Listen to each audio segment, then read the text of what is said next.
Hello everyone, welcome back to our channel. In today's video, I'm going to show you how to change your name on Zoom.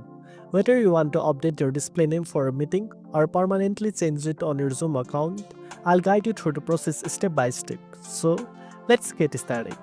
First of all, open Zoom on your desktop and make sure you are signed in. If you want to change your name just for a meeting, join or restart the meeting at first.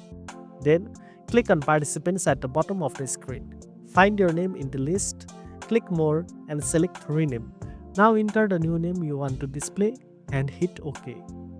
If you want to change your name permanently, click on your profile icon in the top right corner. From the drop-down menu, select Settings. In the Settings menu, click on Profile, then click Edit My Profile next to your name. After that, a browser will open. Click on Edit next to your name. Then you can type in your first name, last name, and display name and click Save to apply the changes. Now your updated name will appear in all future meetings. And that's it. Now you know how to change your name on Zoom. If you found this video helpful, don't forget to like, share, and subscribe for more tech tips. Thanks for watching, and I'll see you in the next video.